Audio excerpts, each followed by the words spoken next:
च्या गळ्यामध्ये घुंगरांच्या माळा, कवड्यांच्या माळा घालून सुंदर अशी ती बैल रंगवलेली.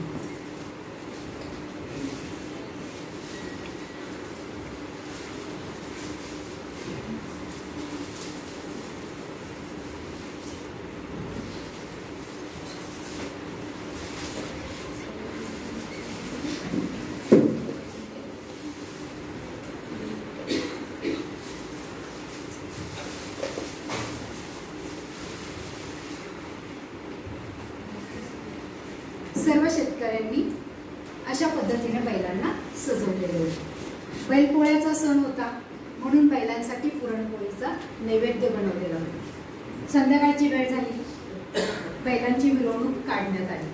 मुख्य रस्त्यावरून मिरवणूक हळूहळू चिंचबंडाच्या वाळवंटामध्ये आली. सर्व बैलांना गव्हाचा खुराक देण्यात आला. ढोल, ताशे, तुताऱ्या, वाद्यांचा दणदणाट सर्वत्र चालू होता. त्याच वेळेस जगदाळ्यांची बैल सुद्धा मिरवणुकीमध्ये सहभागी झाली.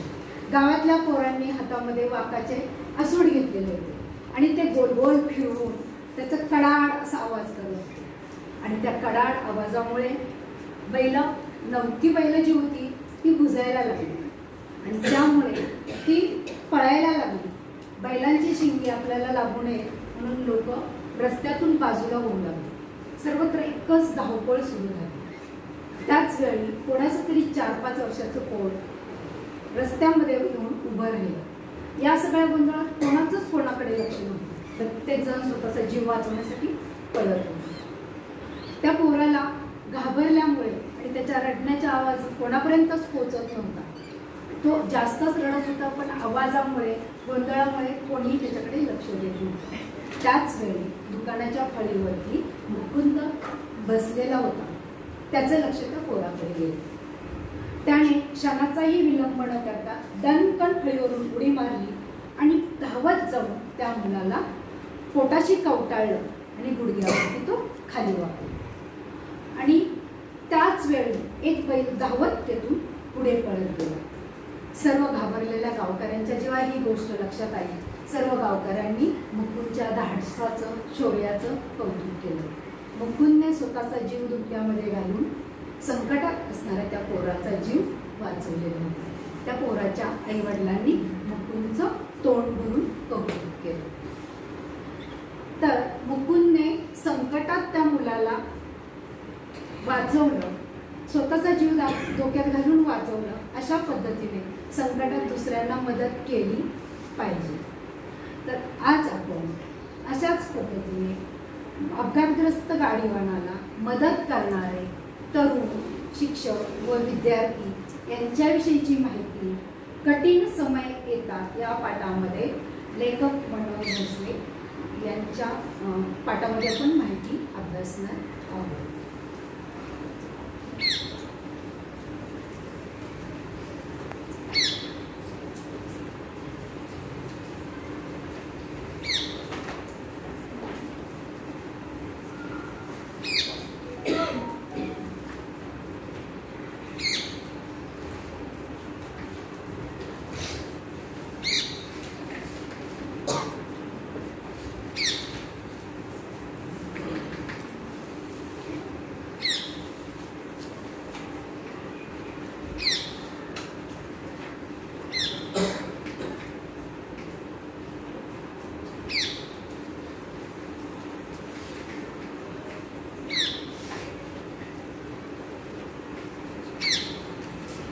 चला, सर्वांनी मराठीचं पुस्तक काढायचंय.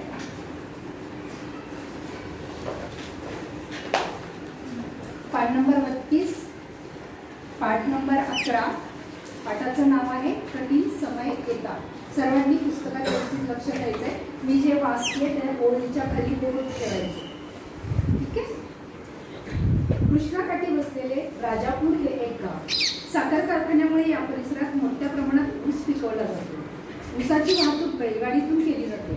कारखान्यापर्यंत कच्चे पक्के रस्ते आहेत. एकामागून एक ऊसाच्या गाड्या कारखान्याकडे जातात. एके दिवशी बैल थकल्यामुळे एक बैलगाडी इतर बैलगाड्यांच्या बरीच मागे राहिली होती. गुंडासे गुंडाळलेला गाडीवान गाडीत हाकत होता. गाडीवर तिची 7-8 वर्षाची मुलगी व बाजूलाच त्याची बायको बसलेली होती. ती बैलगाडी बंधाऱ्या लगेच उतरायला लागली. रस्त्याच्या बाजूला खोदलेल्या मोठ्या खड्ड्याजवळ येताच आवाज झाला. बैलगाडीचे एक चाक निघून बाजूला पडले. उसाने भरलेली गाडी एका बाजूला कलल्यामुळे गाडीवानाची बायको त्या खड्ड्यात पडली. वरून उसाचे बांधे तिच्या अंगावर पडू लागले. गाडीवर बसलेली मुलगी एकीकडे फेकली गेली. गाडीवान बैलाचा कासरा धरून धडपडत कसाबसा जमिनीवर आला. पण गाडी उलटली आणि बैलाच्या गळ्याला एकाएकी फास बसला. तो खड्डा तर उसाने पूर्णतः झाकला गेला. नेमकी याच वेळी 2 स्थानिक तरुण बाईकवरून कारखान्याकडे जाण्यास निघाले होते.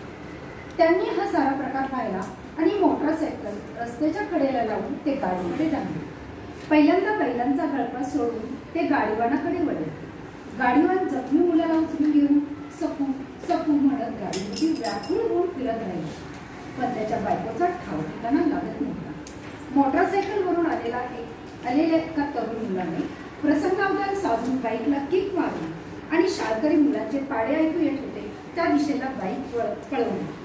शाळेच्या पायरीशी बाईक लावून थेट वर्गात गुरुजींच्या समोर हात जोडून उभा राहिला व म्हणाला, सर, रस्त्यावर उसाची गाडी पलटी झाली आणि खड्ड्यात पडली आहे आणि एक बाई खाली दबून गेली आहे. त्या बाईचा जीव वाचवायला हवा. मुलांनी तिच्या अंगावरील उसाचे बांधे उचलले तरी ती बाई वाचेल. लवकर चला प्लीज. शिक्षकांनी लगेच सूचना केली. मुलांनो, आपल्या शाळेच्या बाहेर अपघात झाला आहे. तिकडे लवकर चला. शाळेच्या बाहेर पडा. तुफान आल्याप्रमाणे वर्गातले सारे विद्यार्थी भराभरा वर्गाबाहेर आले. सर्व विद्यार्थ्यांना घेऊन शिक्षक घटनास्थळाकडे गेले. पलटी झालेल्या गाडीजवळ येताच दोन्हीकडील वाहने अडवण्यासाठी 4-4 मुलांनी रस्त्यावर आडवी साखळी केली आणि बाकीच्यांनी शिक्षकांच्या मार्गदर्शनाखाली दोरखंड बांधून गाडी सरळ केली. काही मुले भराभरा ऊस उपसू लागली. उसाच्या ढिगाऱ्याखाली गाडीवानाची बायको निश्चित पडली होती. सर्वांच्या काळजात धस्स झाली, कारण तिचा श्वासही गुदमरला होता. ते 2 तरुण शिक्षक आणि गाडीवान यांनी मोठ्या कष्टाने तिला खड्ड्यातून बाहेर काढले आणि रस्त्याच्या कडेला एका झाडाखाली आणले. आता तुम्ही काय करायचे, इथपर्यंतच वाचायचे. म्हणजे इथपर्यंत वाचले. पान नंबर 32 पूर्ण आणि 33 वरची फक्त एक बोल. मी प्रश्न विचारणार आहे, त्याचं उत्तर तुम्हाला शोधायचं. प्रश्न आधी ऐका, नंतर उत्तर शोधा. अपघातग्रस्त गाडीवानाला शिक्षकांनी व विद्यार्थ्यांनी कशी मदत केली? ठीक आहे, आता वाचून उत्तर शोधायचं. वाचायचं, मनात वाचन करायचं आहे.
पर्यंत मी वाचलंय.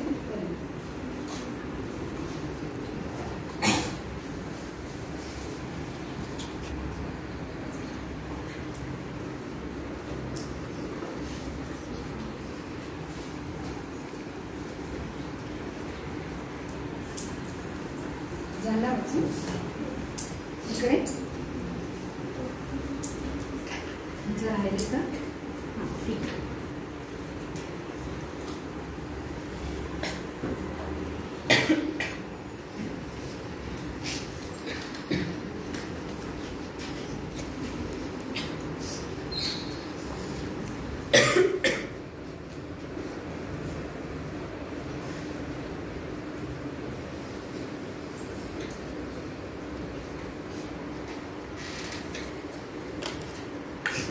चला समोरचा प्रश्न कोण वाचते? हां गाडीवानाला शिक्षकांनी व विद्यार्थ्यांनी कशी मदत केली? उत्तर कोण सांगते या प्रश्नाचं? हां अजून बाकी? हां चुकलं तरी चालेल, कारण आपल्याला अजून धडा शिकायचा की नाही. बघा सर्वांना आलं पाहिजे.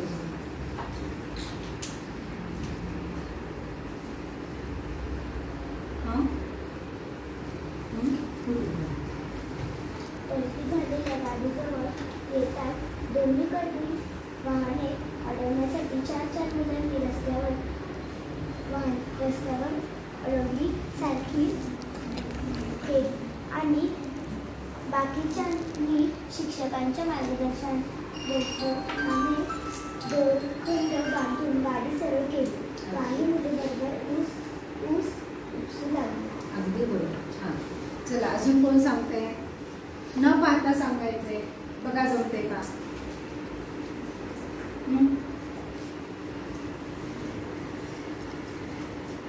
हां पलटी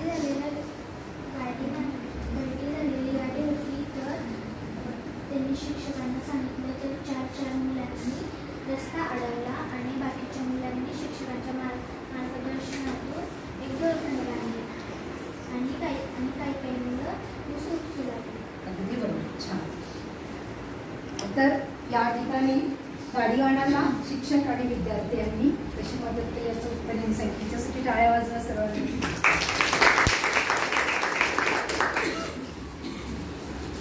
महाराष्ट्रातल्या नद्यांची नावं सांगायची.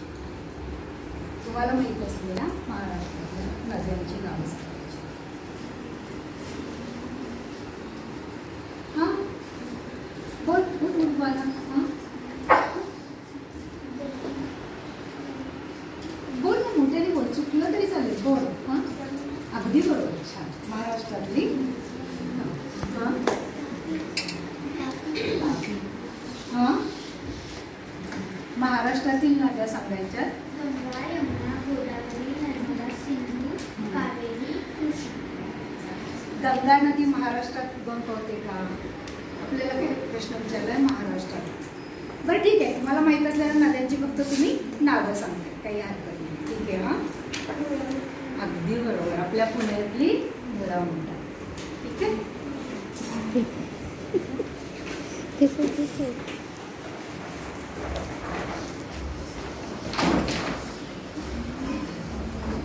तर ही कृष्णा नदी जी आहे ती सातारा जिल्ह्यातील महाबळेश्वर या ठिकाणी उगम पावते.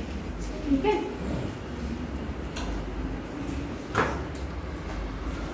चल पुढे मला याच्यामध्ये सातारा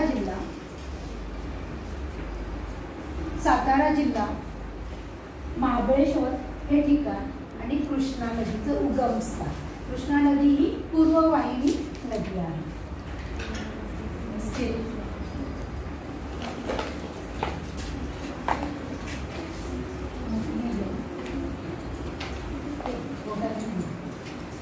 सातारा जिल्हा सातारा.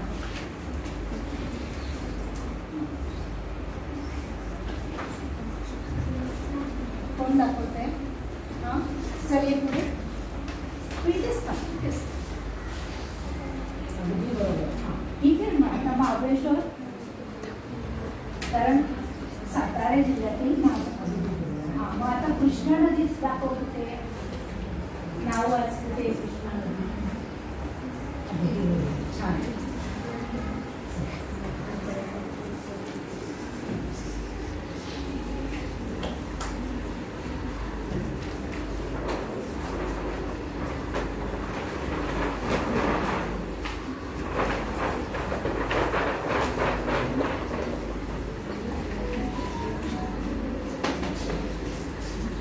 नदीकाठी जमीन सुपीक असते, पाणी मुबलक असतं आणि काळी कसदार अशी जमीन असते, त्यामुळे बागायती शेती सुरू होते. साखर कशापासून तयार करतात? ऊसापासून. सर्वांनी एकत्र नाही उत्तर द्यायचं. ज्याला उत्तर येते त्यांनी हाच बंद करायचा आणि पूर्ण अख्ख्यात उत्तर द्यायचं असतं. साखर ऊसापासून तयार करतात. तर कृष्णा नदीकाठी असणाऱ्या राजापूर या गावामध्ये बागायती शेती केली जाते. सर्वात जास्तीत जास्त ऊसाचं उत्पादन घेतलं जातं. ऊस हा वाहतुकीसाठी जड असल्यामुळे ज्या ठिकाणी ऊस पिकवतात त्याच ठिकाणी साखर कारखाने असतात आणि साखर कारखान्यासाठी लागणारा ऊस त्याची वाहतूक करण्यासाठी बैलगाड्यांचा वापर केला जातो. कारण शेतातले रस्ते कसे असतात? कच्चे असतात का पक्के असतात? कच्चे असतात. ठीक आहे. आणि त्यामुळे बैलगाडीच्या साहाय्याने त्या ऊसाची वाहतूक केली जाते. तर या राजापूर साखर कारखान्यासाठी ऊसाच्या गाड्या भरून गाडीवान निघालेले होते आणि गाड्या कारखान्याकडे निघत असताना एक एक गाडी अशी निघत नाही, तर सर्व गाडीवान एकामागून एक अशा त्या गाड्या कारखान्याकडे नेत असतात. उन्हापासून रक्षण व्हावे म्हणून आपण कशाचा वापर करतो? डोक्याला काय बांधतो? हां स्कार्फ घालतो, रुमाल बांधतो, टोपी घालतो. ठीक आहे. याच पद्धतीने गाडी हे ऊस कामगार जे असतात किंवा गाडीवान जे असतात किंवा शेतकरी जे असतात ते काय करतात? डोक्याला एक कापड बांधतात. त्या कापडाला काय म्हणतात? मुंडासे किंवा पागोटे असे म्हणतात.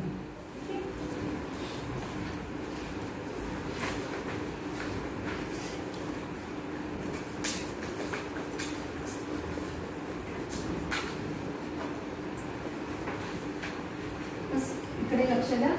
या चित्रामध्ये गाडीवान आहे आणि त्यांनी डोक्याला जे बांधलेलं आहे त्याला म्हणतात मुंडासे. याचा रंग कुठला आहे?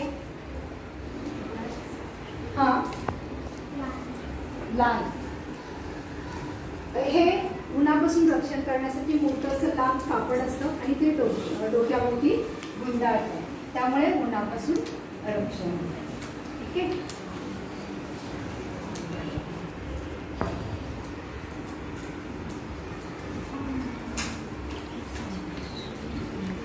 सर्व गाड्या एकामागून एक निघालेल्या होत्या, पण गाडीमध्ये ऊस जास्त भरलेला होता, ऊन पण जास्त होतं आणि त्या गाड्यापैकी एका गाडीवानाचे बैल दमलेले होते, ओझं पण जास्त झालेलं होतं. त्यामुळे त्या बैलांचा वेग हळूहळू कमी झाला आणि त्या गाडीवानाची गाडी सर्व गाड्यांच्या मागे राहिली. बाकीच्या सर्व गाड्या पुढे निघून गेल्या.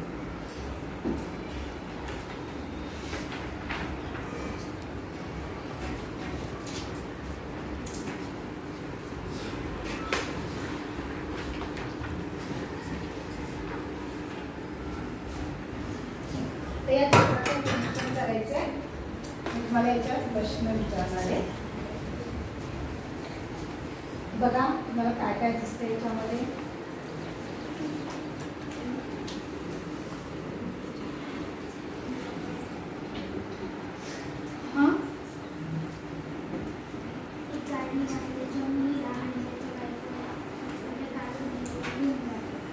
गाडीवरती कोण कोण बसलेला आहे? पुढे गाडीवान बसलेला आहे, शेजारी त्याची मुलगी बसलेली आहे आणि त्याच्या शेजारी त्याची बायको बसलेली आहे.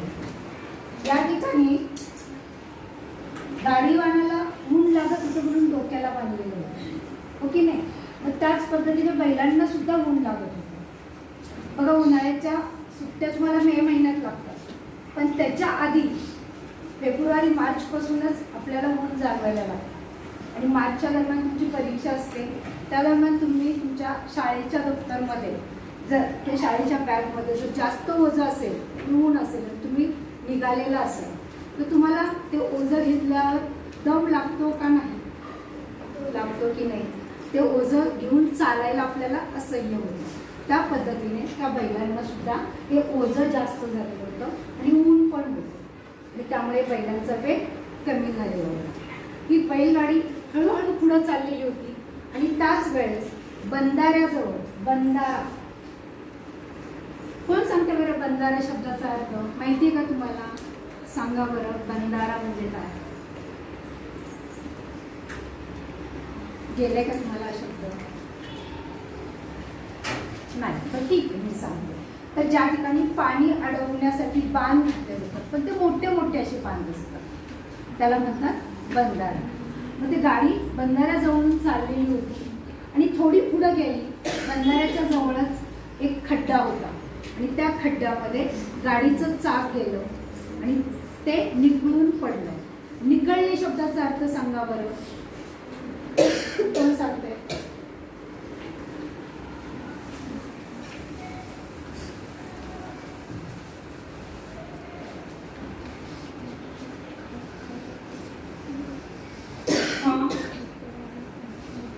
निखळणे, निघणे, अगदी बरोबर. निखळणे, निघणे. खड्ड्यात चाक गेल्यामुळे ते चाक बाजूला झाले, निघाले.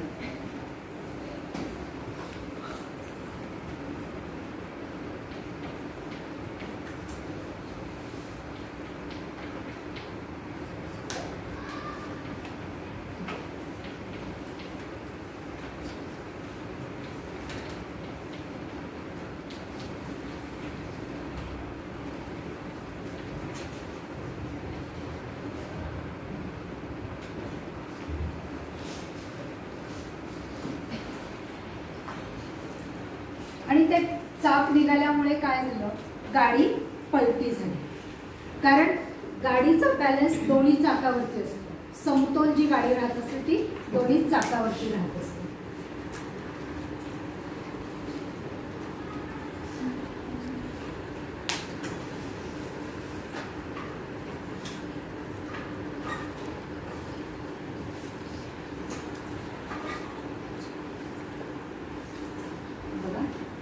अशा पद्धतीने बैलगाडी आहे.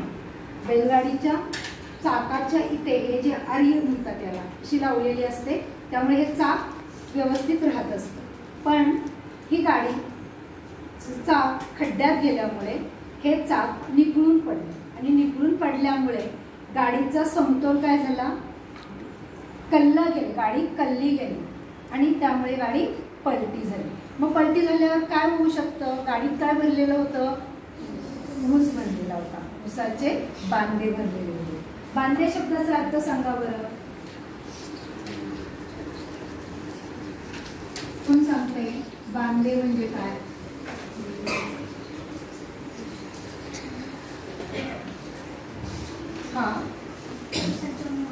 ऊसाच्या मोळ्या, हे बरोबर.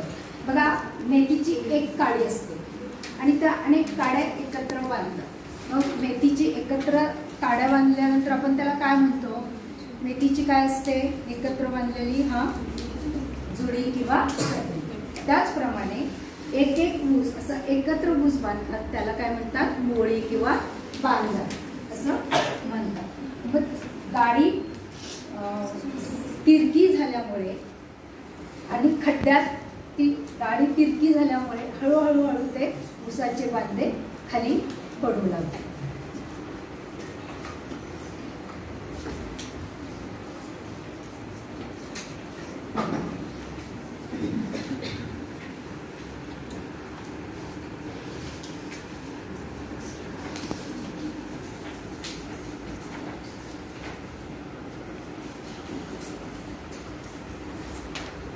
गाडी तिरकी झाल्यामुळे गाडीवानाची मुलगी एका बाजूला पडली. गाडीवान कसा तरी बाजूला झाला आणि त्याने कासरा बैलांचा हातात पकडला. पण बैल हल्ल्यामुळे त्या कासऱ्याचा बैलांच्या गळ्याला फास बसला. फास शब्दाचा अर्थ कोण सांगतंय? माहिती आहे का तुम्हाला? हा,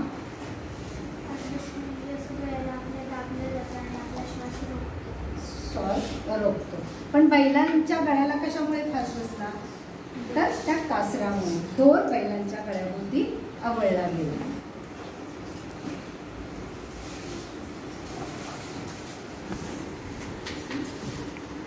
अशा पद्धतीचा दोर असतो आणि तो बैलांच्या गळ्याभोवती बांधलेला असतो. गाडीवाल्याने हातात दोर पकडला पण ते बैल तिथे गाडी कलवड पूर्ण वाकडी झाल्यामुळे म्हणजे तिरकी झाल्यामुळे बैलांचा दोर ओढला गेला. त्याच्यामुळे बैलांच्या गळ्याभोवती काय झालं? फास बसला. त्याच वेळी त्या ठिकाणावरून एक बाईकवरून स्थानिक तरुण निघालेलं होतं. स्थानिक शब्दाचा अर्थ माहिती आहे का तुम्हाला? कोण सांगते? स्थानिक. बरं, ठीक आहे. तुम्ही कुठे गावाला वगैरे गेलात तर तुम्हाला लोक काय विचारतात? तुम्ही कुठले किंवा तुमच्या गावाचं नाव. मग आपण काय सांगतो? आपल्या ज्या गावाचं नाव. आता आपण पुण्यात राहतो, मग आपण काय सांगतो? पुणा. म्हणजे आपण पुण्याचे काय झालो? स्थानिक, स्थायक, त्या ठिकाणी राहणार. मग एक तरुण जो होता तो त्याच राजापूर गावातला होता. दोन तरुण बाईकवरून चाललेले होते. त्यांनी पाहिलं की गाडीचा अपघात झालेला आहे. त्यांनी त्यांची बाईक बाजूला लावली आणि पहिल्यांदा बैलांचा गळ्याभोवती जो फास बसलेला होता तो सोडवला. तेवढ्यात गाडीवानाने काय केलं? स्वतःच्या जखमी झालेल्या मुलीला घेतलं, उचललं आणि तो व्याकुळ होऊन सर्वत्र सकू सकू करून आवाज देऊ लागला. कारण त्याला त्याची पत्नी किंवा त्याची बायको कुठेच दिसत नव्हती. व्याकुळ होणे म्हणजे कासावीस होणे हा वाक्प्रचार आहे. ठीक आहे, तुम्हाला विचारतात वाक्यात उपयोग करा म्हणून सांगतात. तर व्याकुळ होणे, कासावीस होणे या वाक्प्रचाराचा वाक्यात उपयोग करून मी एक सांगते, नंतर तुम्हाला एक सांगायचं. ठीक आहे. सैन्यात असलेल्या मुलाला पाहण्यासाठी माता व्याकुळ झालेली होती. ठीक आहे. तर तुम्ही तुमच्यापैकी कोण वाक्यात उपयोग करून सांगतोय व्याकुळ होण्याचा? बघा, प्रयत्न करा.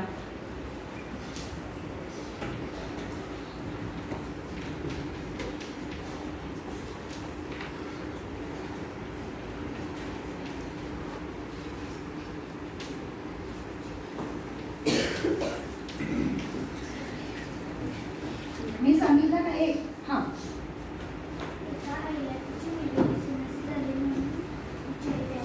अगदी बरोबर. छान.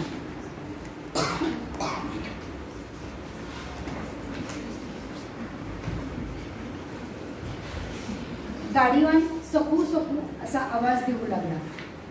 त्याला त्याच्या पत्नीचा कुठेच ठाव ठिकाणा लागत नव्हता. ठाव ठिकाणा न लागणे हा पण वाक्प्रचार आहे. ठाव म्हणजे माहीत, ठिकाणा म्हणजे ठिकाण. ठिकाण माहीत नसणे म्हणजे सकू कुठे आहे हे,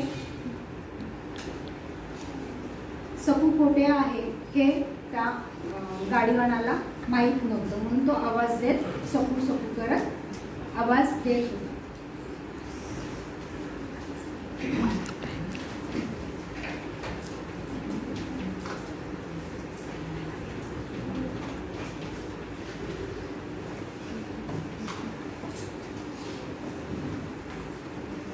त्यावेळी तिथून अजून एक तरुण बाईकवरून चाललेला होता. त्याच्या लक्षात आलं की गाडीतील बराच ऊस त्या खड्ड्यामध्ये पडलेला आहे आणि त्या खड्ड्यात त्या गाडीवानाची बायको पडलेली आहे आणि वरती तिच्या अंगावरती ऊस पडलेला आहे. मग या अपघातातून जर तिला वाचवायचं असेल तर अनेकांच्या मदतीची गरज आहे आणि त्यामुळे तो तरुण बाईक घेऊन ज्या ठिकाणी पाडे म्हटलेल्याचा आवाज येत होता त्या दिशेला वळला. का बरं पाड्याचा आवाज ऐकून त्याच दिशेला तो तरुण वळला असेल? हां, शाळा आणि शिक्षक म्हणजे मदतीला अनेक लोक मिळू शकतील. विद्यार्थी आहेत आणि शिक्षक आहेत. तो तरुण त्या ठिकाणी गेला आणि शिक्षकांना विनंती केली की सर जवळच तिथे अपघात झालेला आहे आणि खड्ड्यात त्या गाडीवाल्याची पत्नी पडलेली असून वरती तिच्या अंगावरती उसाच्या मोळ्या पडलेल्या आहेत.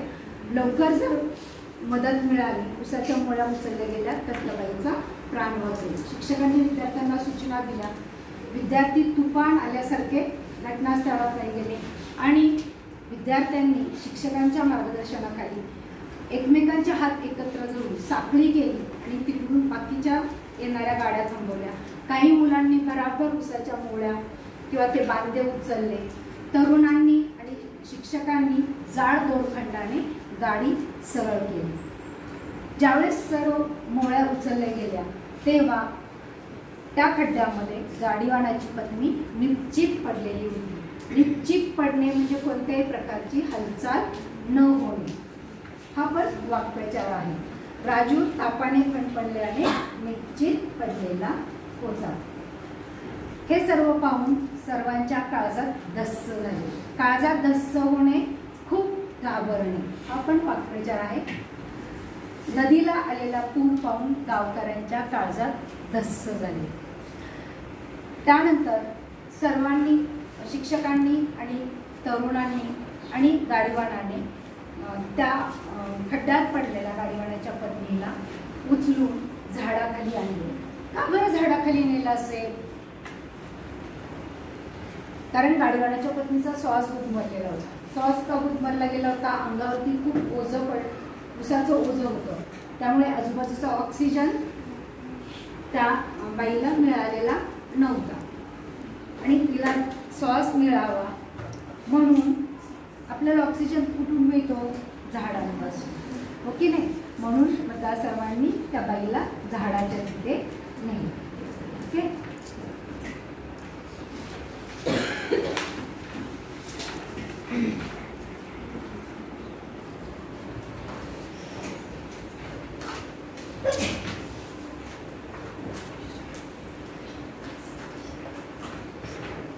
बघा समोरचं चित्र आहे, त्याचं निरीक्षण करा. काय दिसतंय सांगा. या बाजूला ही गाडी आहे. त्या गाडीतला ऊस इथे खाली पडलेला आहे. या बाजूला विद्यार्थी आहेत, शिक्षक आहेत आणि झाडाखाली त्या गाडीवाल्याच्या पत्नीला बसवलेले आहे. ओके नाही? ठीक आहे. अशा प्रकारे आज आपण संकटात असणाऱ्या गाडीवानाला शिक्षकांनी, तरुणांनी व विद्यार्थ्यांनी जी मदत केली त्याविषयीची माहिती कळली. या पाठात आपण काय शिकलो? संकटात दुसऱ्यांना मदत करावी. अजून काय शिकलो?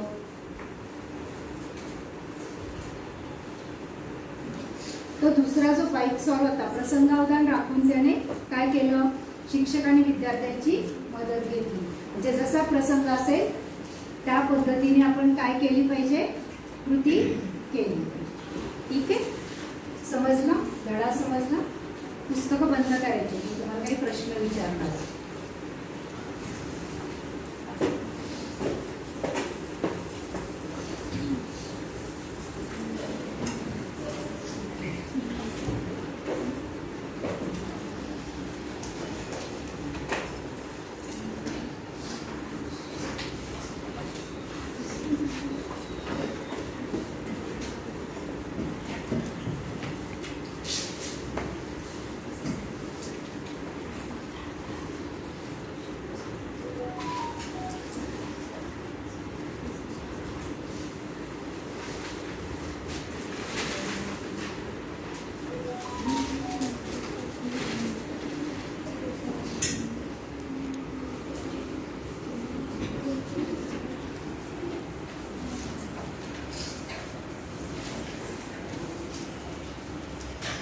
ठीक आहे. पहिला प्रश्न आहे, शिक्षकांनी विद्यार्थ्यांना कोणती सूचना दिली? हा, शिक्षकांनी विद्यार्थ्यांना कोणती सूचना दिली? उदाहरण प्रश्न वाच बरं. काय आहे?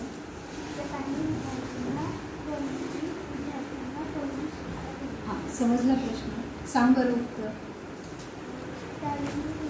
शिक्षकांनी त्यांना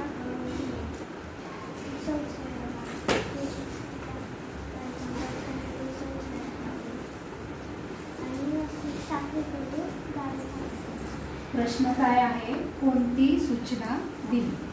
ठीक, जर तू सांगतो उभी राहा. हां, शिक्षकांनी विद्यार्थ्यांना ही सूचना दिली की बाहेर पडता झाले म्हणून तुम्ही लवकर चला. अगदी बरोबर. चला तर तेच उत्तर तू सांग. शिक्षकांनी त्यांना सूचना दिली की जवळच अपघात झालेला आहे, आपल्याला तिथे मदतीसाठी जायचे आहे. ठीक आहे. दुसरा प्रश्न आहे, तरुणाने शिक्षकांना कोणती विनंती केली? तरुणाने शिक्षकांना कोणती विनंती केली?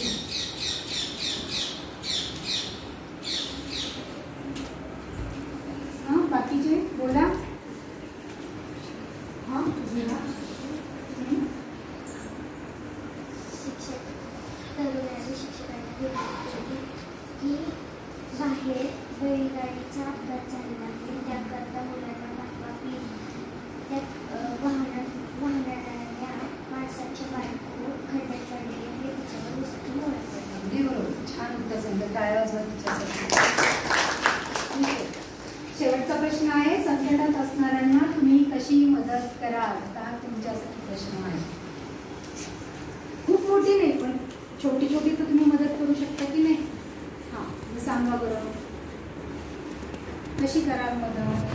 हां, चल तू उभी राहा, सांग.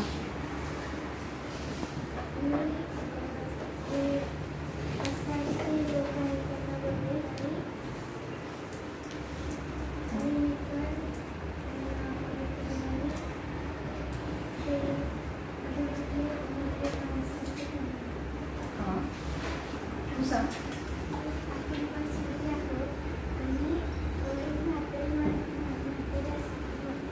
आजी. हां, अगदी बरोबर. छान. चला, ओके.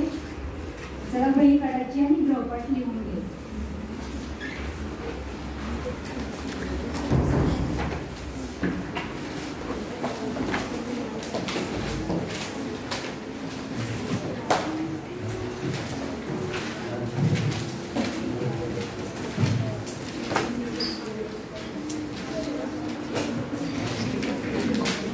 वाक्प्रचारांचा वाक्यात उपयोग लिहून आणायचा.